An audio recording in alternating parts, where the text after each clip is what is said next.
this planet is home to over 1 billion dogs. So in the USA, there's more than 75 million dogs alone. They're everywhere now.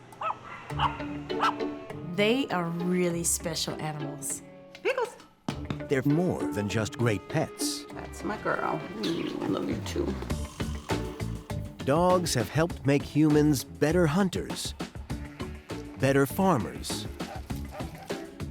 They protect people from danger and might even save them from themselves. You could hug your dog. The dogs changed so many of them. It's amazing. What makes dogs so special? Discoveries in genetics and behavioral science are now starting to unlock their secrets. The last decade in dog science has been the most exciting there's ever been. This is just the most amazing time to be a dog scientist. Where did they come from?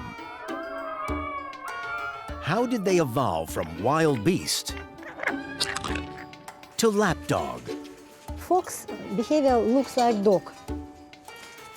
It's impossible not love them. How can dogs look so different, yet still be dogs? What lies behind a dog's affection for humans? Are dogs living with us because we feed them, or are they living with us because they love us? And could the answer finally explain our species' enduring friendship? I feel that we've cracked the puzzle of domestication. Dog Tales, right now on Nova.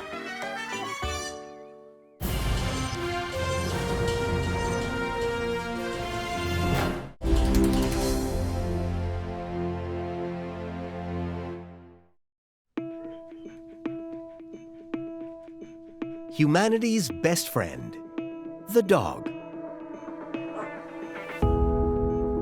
They come in all shapes and sizes. But whatever the breed, a pooch can make you feel like $1,000,000. Hug. Good girl.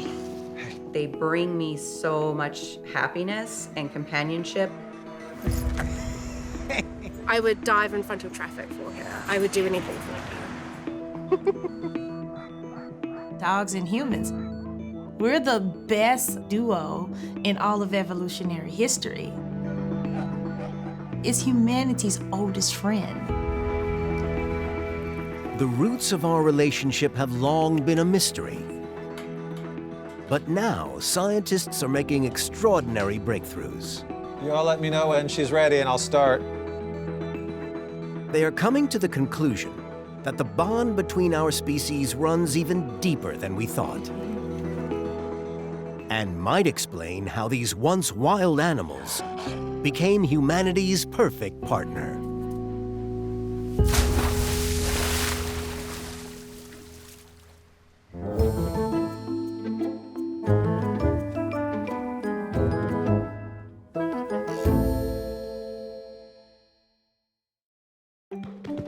It's easy to love dogs. That's my girl.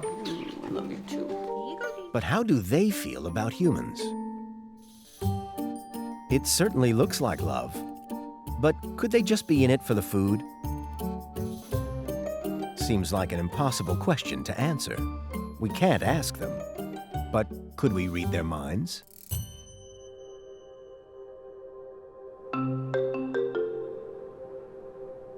Here in Atlanta, a unique experiment is underway. Kaylin is visiting Emory University. Good girl. All righty. Good morning. Hey! Hey, Kaylin. Good to see you. She's part of a special project run by Gregory Burns. I know. Okay, yes. Are we going to do some work today? He's attempting to resolve the biggest question about dogs. The party line would say that dogs in some way are scam artists. That, in fact, the only reason that they live with us is because we feed them and because we provide shelter. She is ready So the core of this project is the questions, are dogs living with us because we feed them, or are they living with us because they love us? And to me, that's all the difference in the world. To understand just what a dog is thinking, Gregory has trained them to lie in a brain imaging MRI machine. You know, the traditional ways to understand what dogs are thinking is to look at their behavior. But the problem with that is that dogs will often do things we don't expect. Brain imaging gets around these problems by going directly to the brain and, in essence, bypassing behavior and go directly to the organ that causes everything to happen.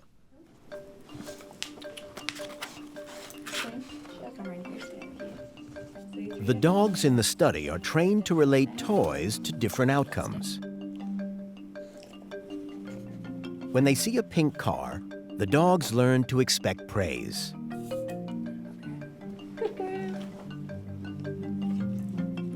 When it sees a blue knight, it learns to expect some sausage.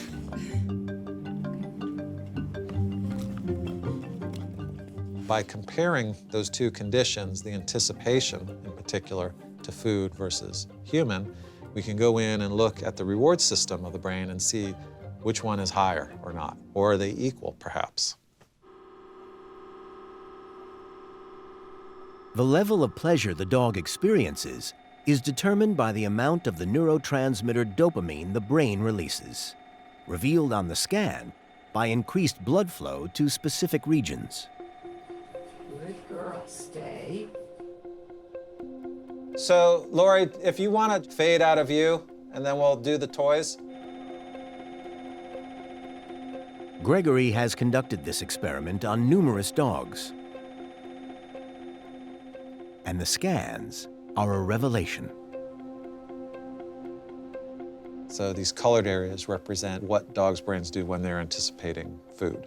And actually isn't showing very much happening, which means that on average the dogs probably didn't care as much about the food as we thought. But when expecting praise, the dopamine levels are regularly higher. Now we actually do see quite a bit of activity. What that speaks to is the fact that praise is very interesting to the dogs. Hey, Caitlin, that was a good job. The brain scans show unambiguously that most dogs love praise just as much as food, and some dogs love praise even more. Yeah. Who's a good girl? You are. These results show that the social bond is as strong as the food that we're providing to dogs, and that it's intrinsically rewarding in and of itself. And to me, that's about as close as you can say that a dog loves you. They are really special animals. Our relationship from a species to species level just seems to be so amazing and enmeshed. So some may ask, how did humans ever come to find an animal that seems perfectly fit for us? How did they ever come to exist?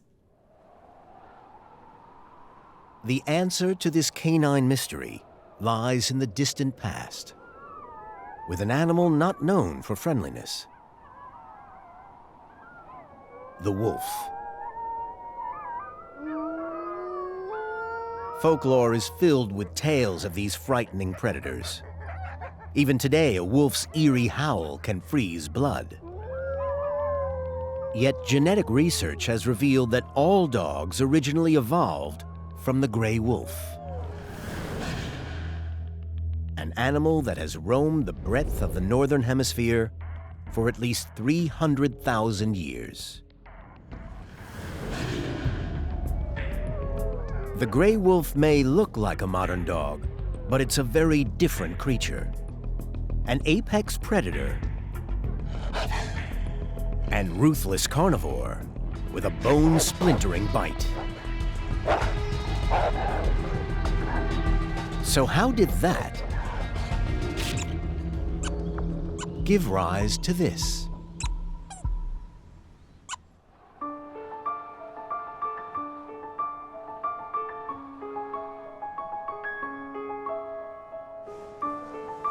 At the Royal Belgian Institute of Natural Sciences, paleontologist Michi Hermanprey oversees a collection of Ice Age wolf bones. So I have here a skull of a typical wild wolf. So it's a big skull, it's from a big animal, and what is very special is this long elongated snout. Now I will show you a skull of a modern dog. So you see immediately that the snout is much shorter and wider. The relative proportions of the skulls of wolves and dogs are markedly different.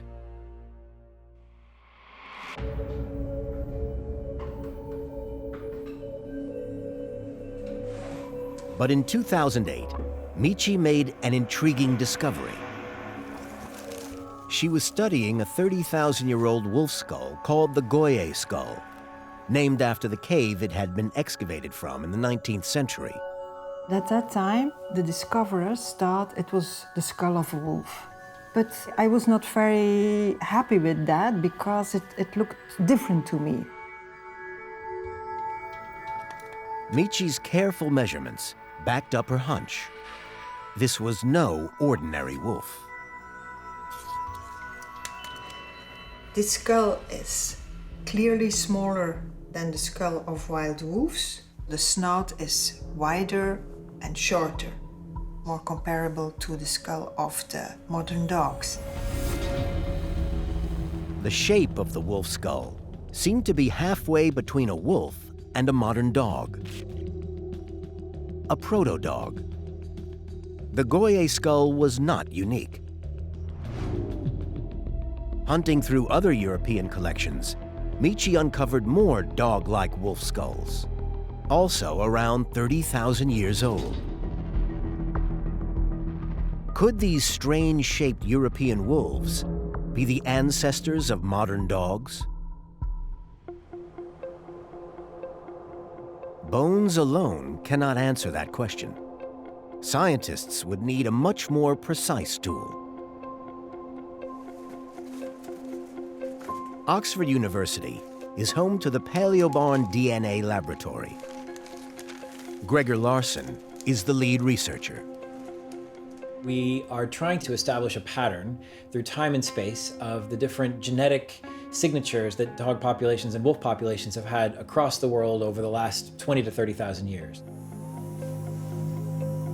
Thanks to recent advances in sampling technology, forensic DNA examinations can now be conducted on prehistoric bone, allowing them to compare Michi's 30,000-year-old specimens to modern dog DNA. If dog domestication took place 30,000 years ago, and there was an unbroken line between those dogs and the dogs that we currently have sleeping on our sofas, then you would expect that the genetics of those dogs 30,000 years ago would match of the modern populations. But the limited genetic information that we have from the canids that would be dogs from 30,000 years ago doesn't match modern dogs at all. Michi's 30,000-year-old European proto-dogs appear to have left no descendants. But Gregor's team also tested samples from nearly 100 other prehistoric canids. And in this data, they have found the earliest known ancestors of modern dogs. Between 12 and 15 or 16,000 years ago, we do find specimens that are starting to possess genetic signatures that match those that we find in modern populations. But it isn't as simple as a single ancestral line.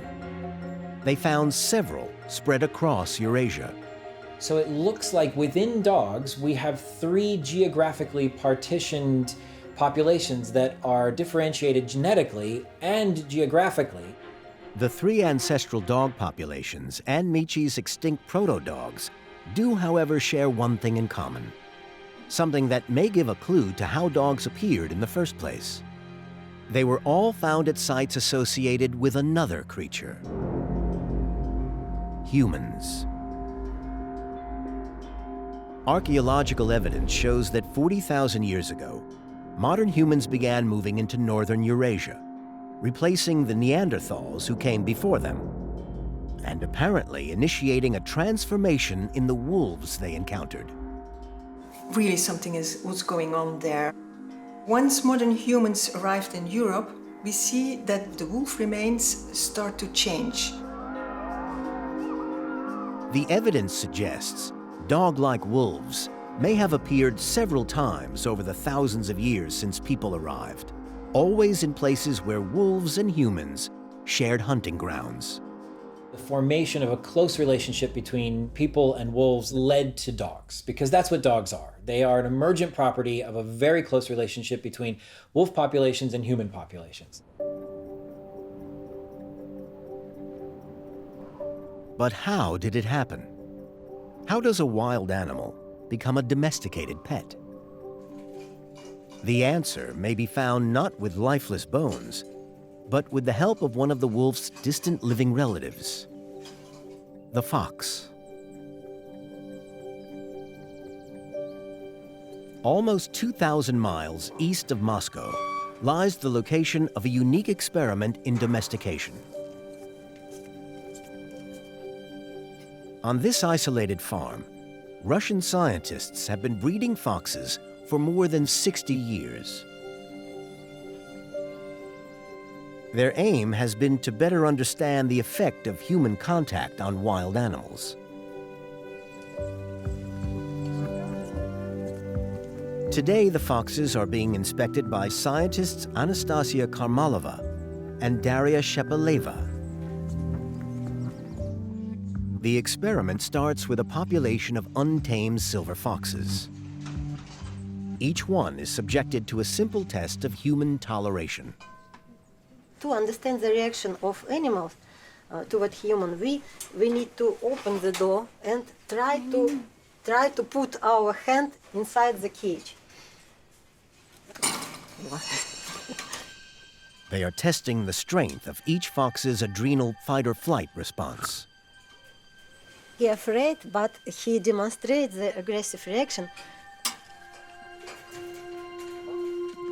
The level of reaction depends on the size of the individual animal's adrenal gland. Within a population, there is always a range of responses. The fox is calm, without any aggressive sounds. I can touch it, and the fox doesn't bite me. This one demonstrates more fear reaction, without aggressive reaction.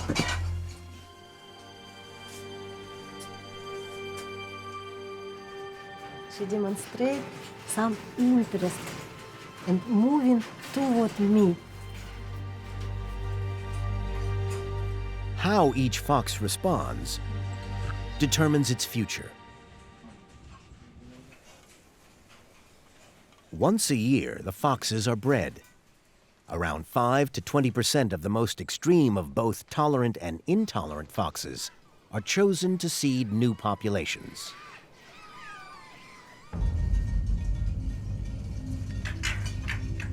After just 10 generations of this selective breeding, the results are obvious and dramatic. This shed contains foxes bred for intolerance. All of them are extremely aggressive. This one will try to bite me.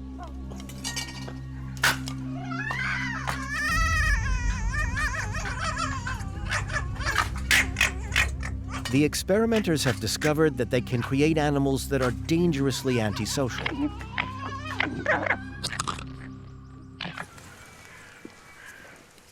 But they have also discovered that if you breed foxes for tolerance, something quite remarkable happens.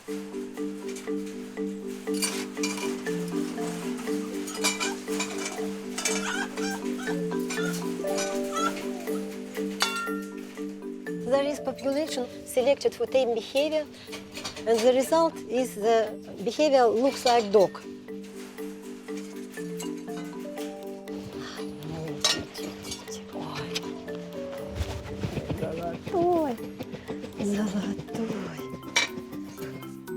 Their adrenal reaction is markedly subdued. They are now as relaxed in human company as a household pet. All of them love people, love all people. They even wag their tails. It's impossible not love them.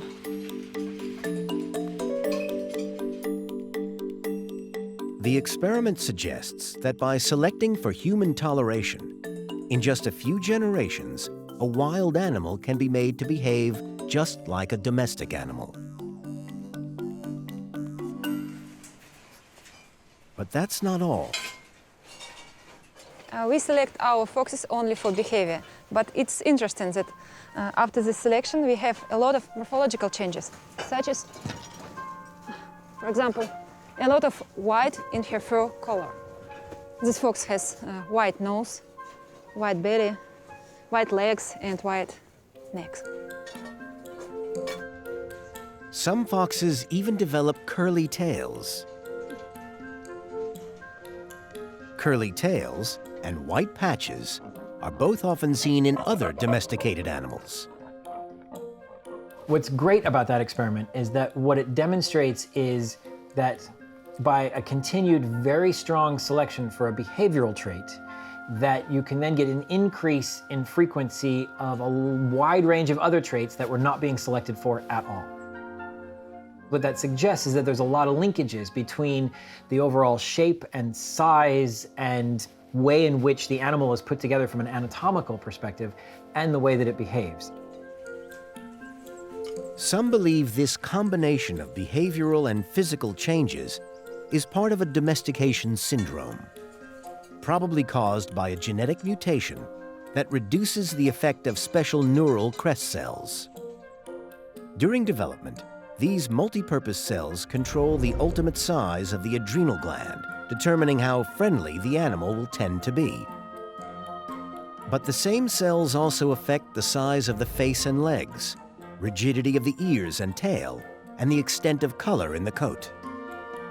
Select for friendliness, and every other quality can be affected as well.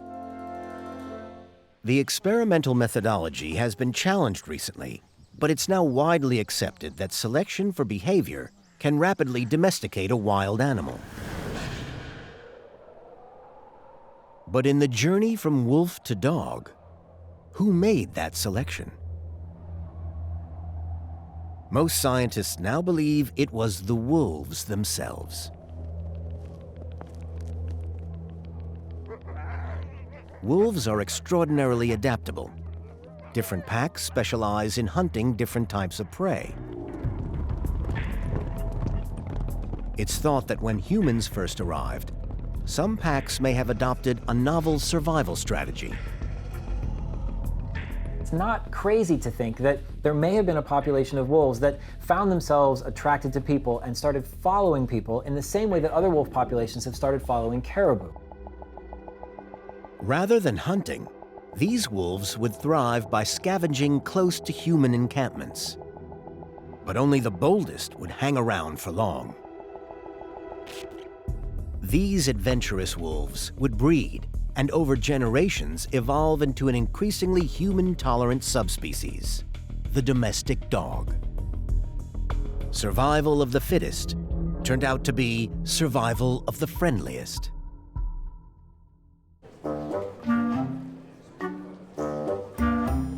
Over the last 15,000 years, dogs have taken on all shapes and sizes. At this show in North Carolina, there are dogs of every sort. Wow. Veterinarian Debbie Turner is fascinated by this variety. Hey, look at that. That's the occupational hazard. Domesticated dogs have been around for thousands of years, and they all come from their wolf ancestor. And when you think about that, that's just absolutely incredible that a big old Irish wolfhound comes from the same ancestor that a little tiny Maltese comes from. So what did the first dog, the ancestor of all these animals, look like? To find out, geneticists have been decoding the dog family tree. Their results show that some lineages split away more than 5,000 years ago, creating descendants who today may reflect the appearance of the original dog. The Japanese Akita is one of these ancient breeds. These dogs separated from the genetic line very early on. They're called a Spitz type dog, which means they retain many of the characteristics, the physical characteristics of their wolf ancestors. So they have a wedge-shaped head. They've got these pointy prick ears. They have a double coat and the curled tail over their backs. Sharing the same curly-tailed trait is the venerable African Basenji. Basenji is the granddad of ancient dogs. However, they're not that trainable. They will not do obedience tricks like other breeds. Come back here. And here's an example. There is something else very wolf-like about a Basenji.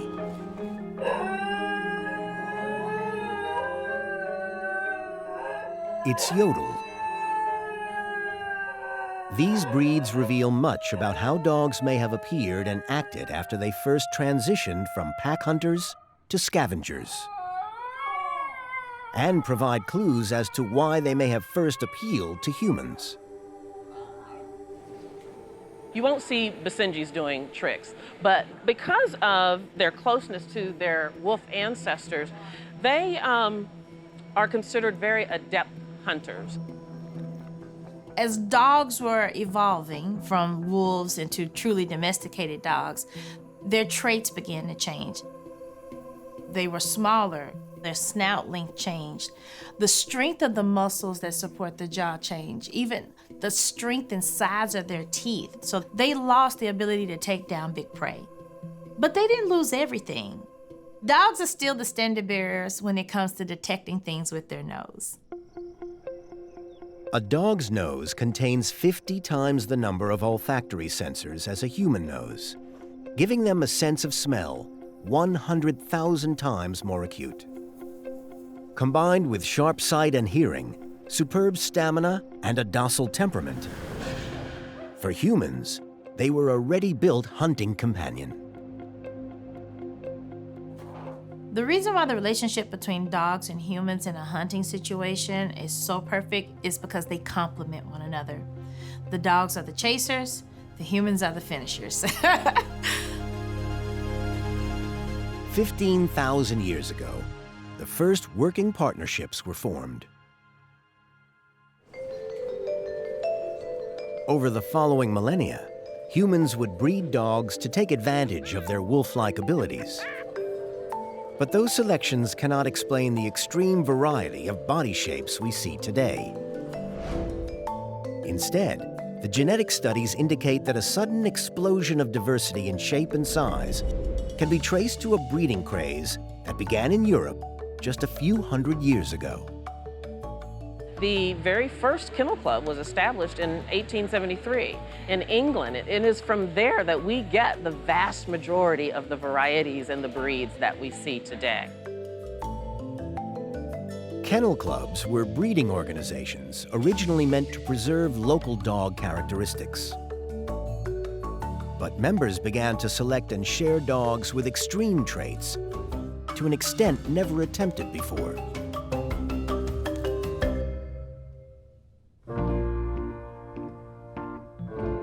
Geneticists have discovered that as a result of this intensive breeding, the look of Western dogs has become controlled by just a handful of extremely potent genes. In a human, over 100 genes will determine a few inches difference in a person's height. But in a dog, just 7 super-selected genes now control the size difference between the smallest and the largest. In nearly all breeds, just 1 gene is responsible for short legs. And mutations in just 3 genes express the majority of coat types, from smooth to long-haired, to whatever this is.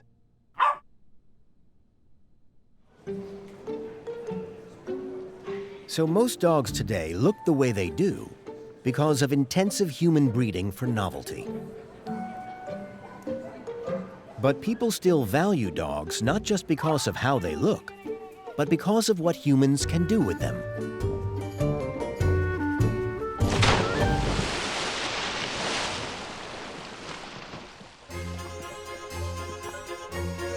For thousands of years, the dog's natural instincts were exploited to help humans hunt, herd, and protect. But in the last century, their roles have multiplied. Dogs are amazing. We can train them to do a variety of tasks. So from very simple ones that amuse us to very useful things. You're not going to have a cat at airport sniffing out drugs or a horse telling you that you're about to have a seizure. But dogs are able to do this in a way that just vastly supersedes any other animal, and I think that's what makes them special. So what is the source of a dog's amazing ability to learn?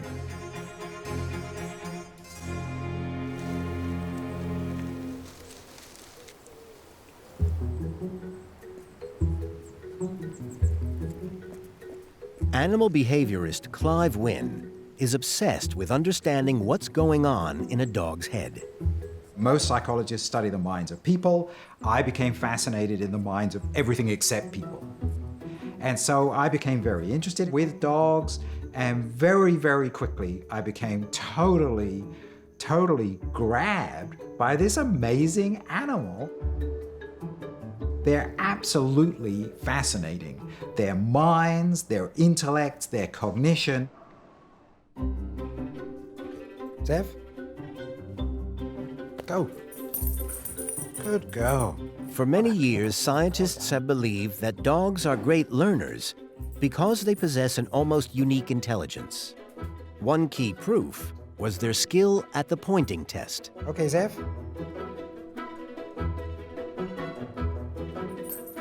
Oh, what a clever doggy. What a clever doggy, well done. Most pet dogs, most of the time, will follow a human point. It seems quite undramatic to us because we're used to it. But actually, it turns out that not very many animals will do this. Okay, you ready? Even our closest primate cousin, the chimpanzee, will struggle with this test of intelligence.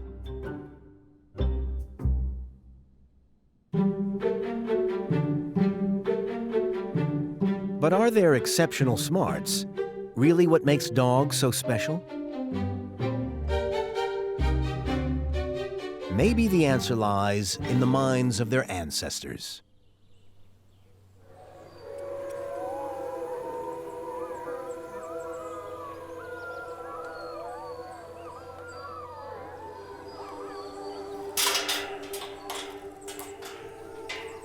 In the woods outside Vienna, Austria, Friederike Range is taking her wolf for a walk.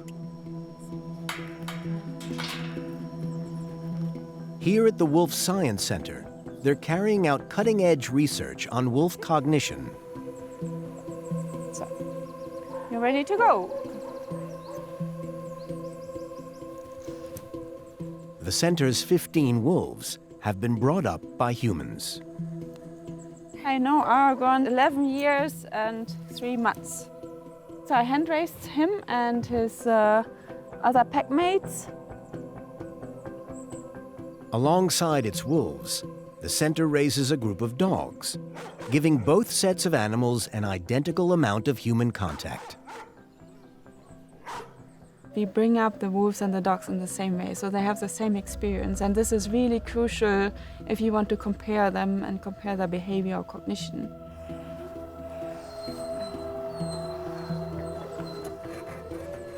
Friederike's team conduct identical intelligence tests on their dogs and wolves.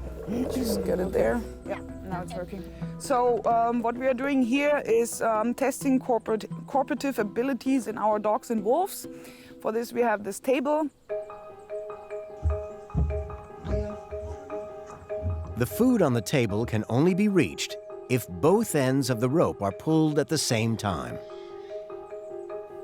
So the animal must understand that it has to cooperate with a human partner.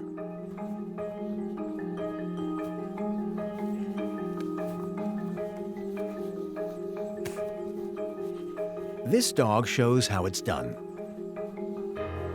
Waiting for the human, he executes the task to perfection. That was nice.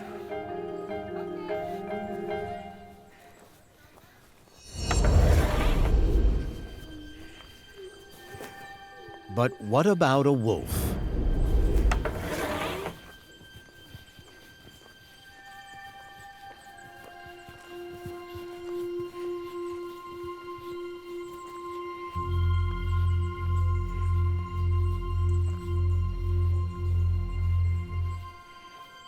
He's actually waiting.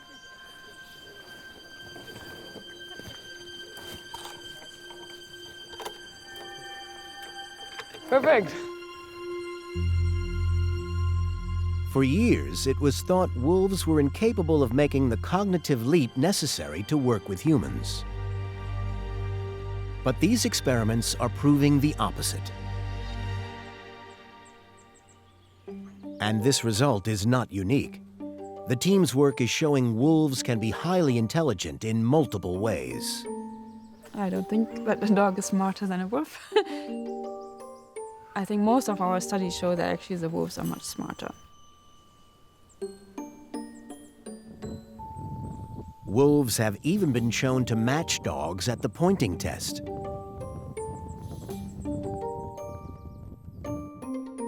So despite appearances, hanging out with humans did not improve the dog's raw intelligence. This ability is not something that developed in dogs during the process of domestication. It was already latent in the wolves from which all of our dogs are descended. If dogs are no more intelligent than wolves, then why is a dog more trainable?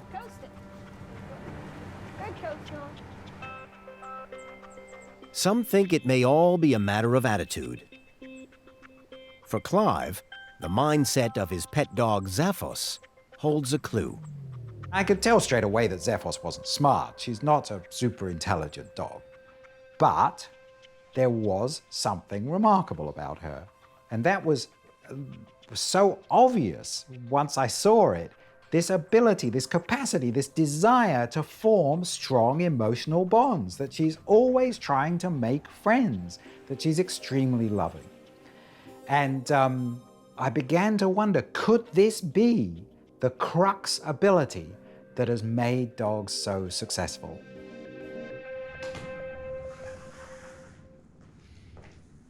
To demonstrate his theory, Clive uses a simple test.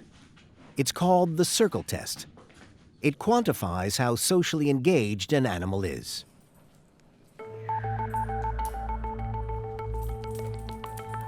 The animal is placed in a room with a human for 2 minutes. An observer totals the amount of time the animal spends inside the circle near the person. Paired with their owners, dogs spend upwards of 60% of their time inside the circle. Even with a stranger, Zaphos stays close for over half the time. Dogs just seem to like people. But wolves behave differently. This is not a lab environment, but the results from this circle test are still clear. This young woman was involved in raising this wolf. They've known each other all the wolf's life. And nonetheless, the wolf doesn't spend so much time inside this circle as a dog would do.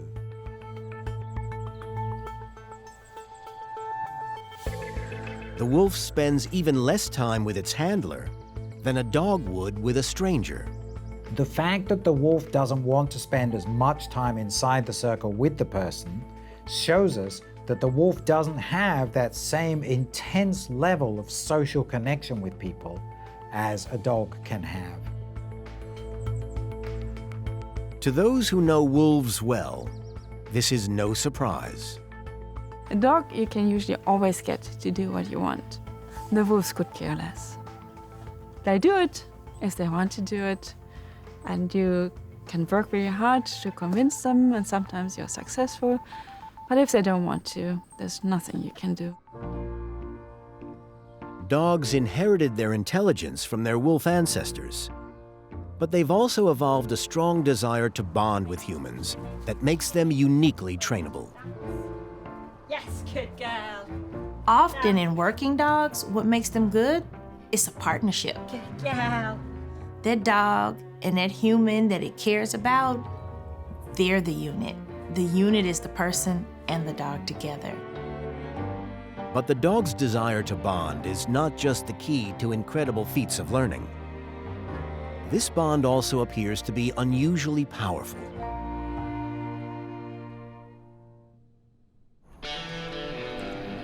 So much so that here in California, it's being exploited to provide a novel pathway for human rehabilitation.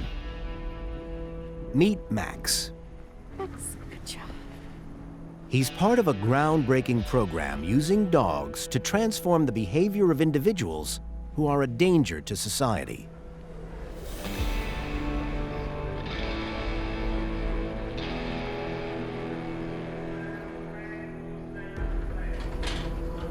You ready to go in? Max will ultimately be a service dog. But much of his training takes place behind bars at this prison facility in California. He will be in the care of long-term inmates convicted of serious crimes, from armed robbery to murder. Many are repeat offenders.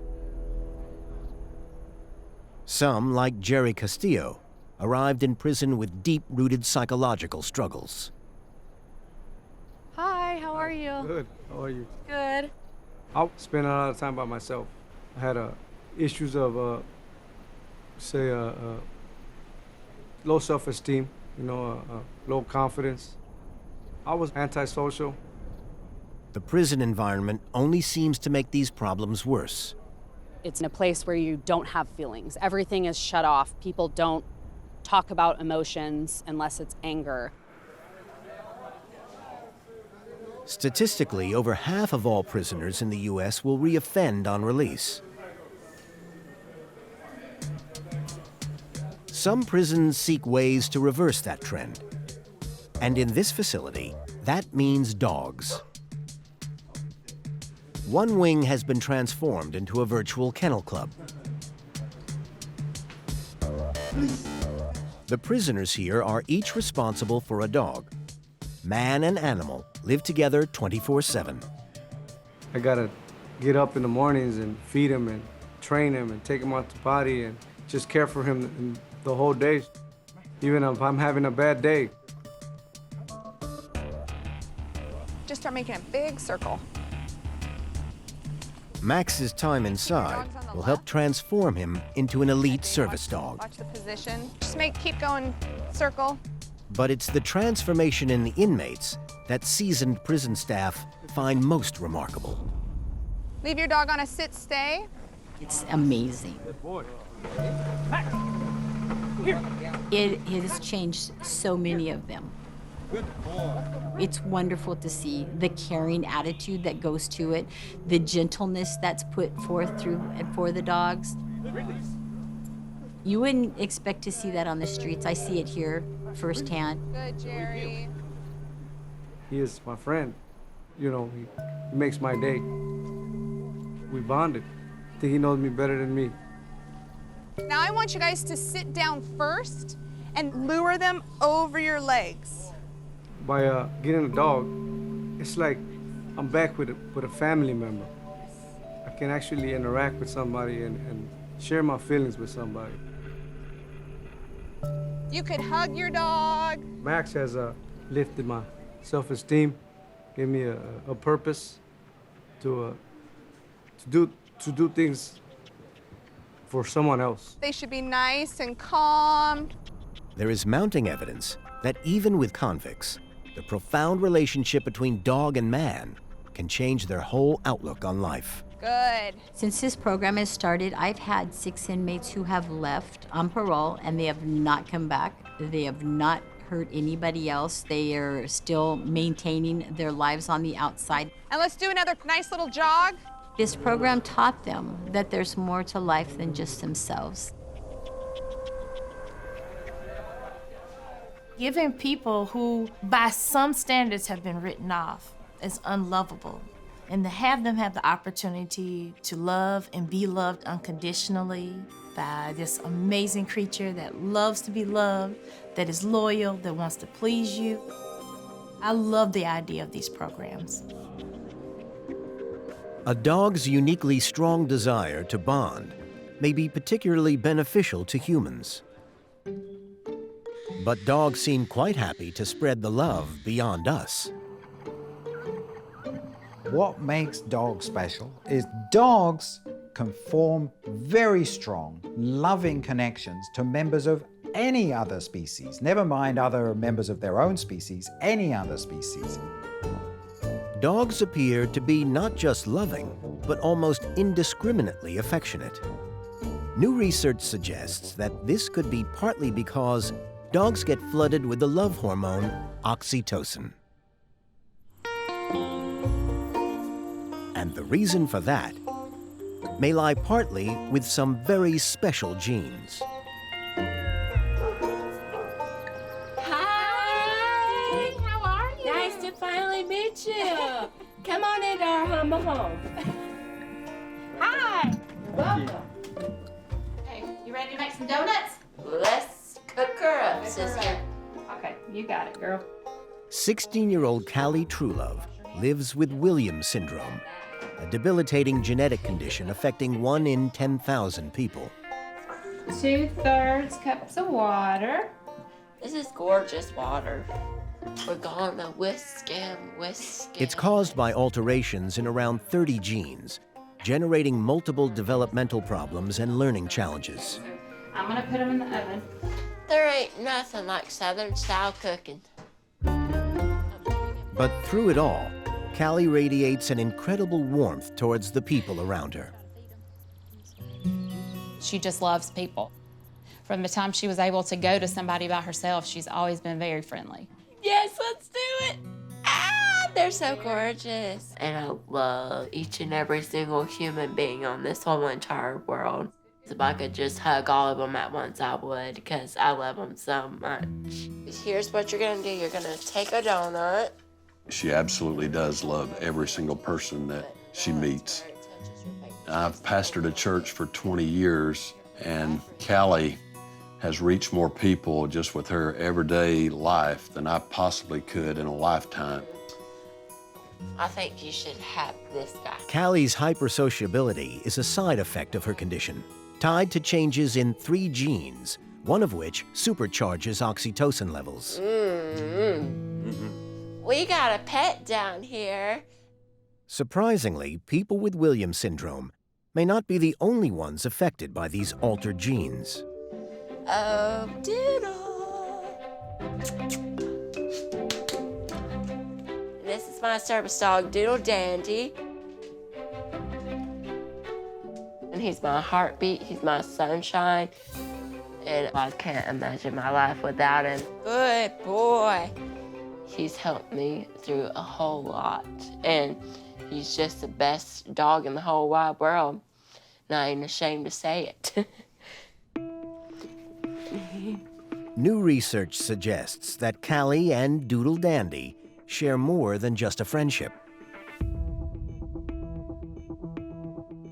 Geneticists working with Clive have recently discovered the same rare mutations that cause Callie's hypersociability are present in the dog genome, but they are not found in wolves, suggesting these rare mutations were acquired by dogs during domestication.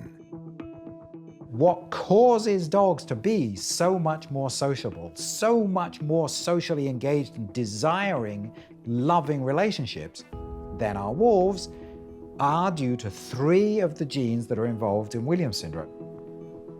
I feel that we've cracked the puzzle of domestication. We've identified in the genetic material what it is that makes dogs so unique, it makes them so special and so successful. More research is still needed.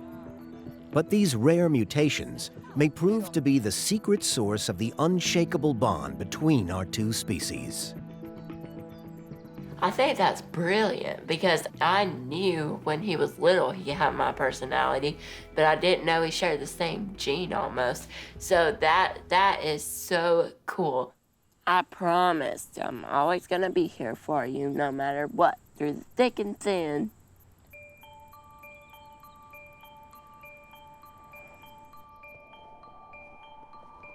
Dogs and humans have been on quite a journey.